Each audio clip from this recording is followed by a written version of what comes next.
শীতের সকালে ঠান্ডা ঠান্ডা পিঠা হলে আমার তো আর কিছুই লাগে না, আর দুধ পিঠা হলে তো আর কথাই নাই। আসসালামু আলাইকুম আমার প্রিয় ভিউয়ার্স, আজকে আমি খুবই মজাদার একটা দুধ পিঠার রেসিপি নিয়ে চলে এসেছি।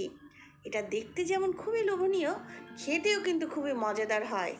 যারা সহজভাবে শীতের পিঠা বানাতে চান, আমার আজকের রেসিপি তাদের জন্য। আশা করি সবার ভালো লাগবে। তাহলে চলুন ভিউয়ার্স, আমরা পিঠা বানানো শুরু করি। প্রথমে একটা হাঁড়িতে 2/3 কাপ পরিমাণ, মানে 1 কাপের 3 ভাগের 1 ভাগ পানি নিয়েছি। এখন এর মধ্যে 1/4 চা চামচ লবণ দিয়ে একটু মিশিয়ে মিডিয়াম আঁচে জাল করে নিচ্ছি। পানি একবার ফুটে উঠলে চুলার আঁচ একদম লো করে দিয়ে এর মধ্যে 1 কাপ পরিমাণ চালের গুঁড়া দিয়ে দিচ্ছি। এবার খুন্তি দিয়ে এভাবে একটু ফুটো করে দিয়ে ঢেকে রান্না করব 2 থেকে 3 মিনিট। 3 মিনিট পরে ঢাকনা তুলে চালের গুঁড়া পানির সাথে মিশিয়ে নিচ্ছি। এই সময় আমি চুলার আঁচ বন্ধ করে দিয়েছি। আমার মেশানো হয়ে গেছে। এখন এটা ঠান্ডা হবার জন্য অপেক্ষা করব। চালের গুঁড়া ঠান্ডা হয়ে গেছে। এখন হাত ভিজিয়ে নিয়ে এভাবে মথে নিচ্ছি।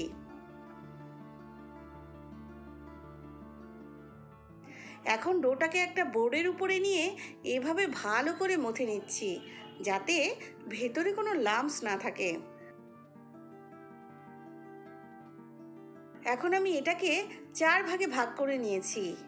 এবার একটা করে ভাগ নিয়ে বোর্ডের উপরে এভাবে ডোলে লম্বা রোল বানিয়ে নিচ্ছি। এবার এই রোলটাকে ছোট ছোট টুকরো করে নিচ্ছি।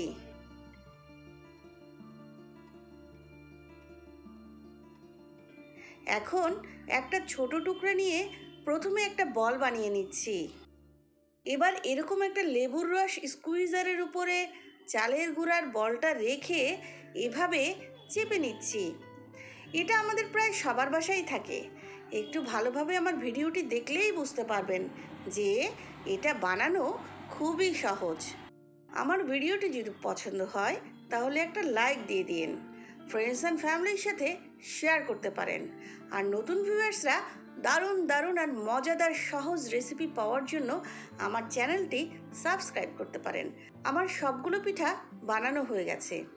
দেখুন ভিউয়ার্স, কি দারুণ হয়েছে দেখতে। এখন একটা হাঁড়িতে 4 কাপ বা 1 লিটার দুধ নিয়েছি। এখন এর মধ্যে 2টা এলাচ দিয়ে মাঝে মাঝে নেড়ে দুধ ফুটে ওঠা পর্যন্ত অপেক্ষা করব। দুধ এরকম একবার ফুটে উঠলে এর মধ্যে পিঠাগুলো দিয়ে দিচ্ছি।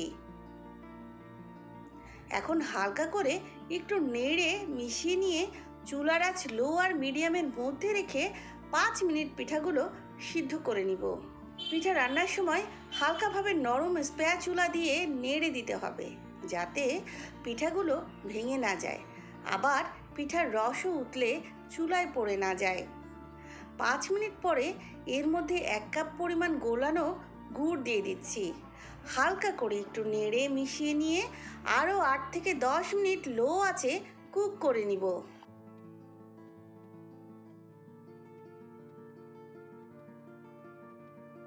দশ মিনিট পরে আমার পিঠা রান্না করা হয়ে গেছে।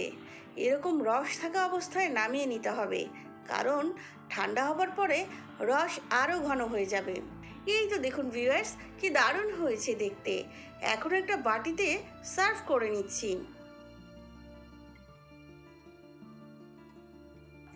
এখন আমি পিঠাগুলো ঠান্ডা করে নিচ্ছি। ভিউয়ার্স, এটা কিন্তু দেখতে খুবই লোভনীয় হয়েছে, খেতেও কিন্তু খুবই মজাদার হয়েছে। এই শীতে একবার হলেও এই দারুণ পিঠাটা বানাতে পারেন।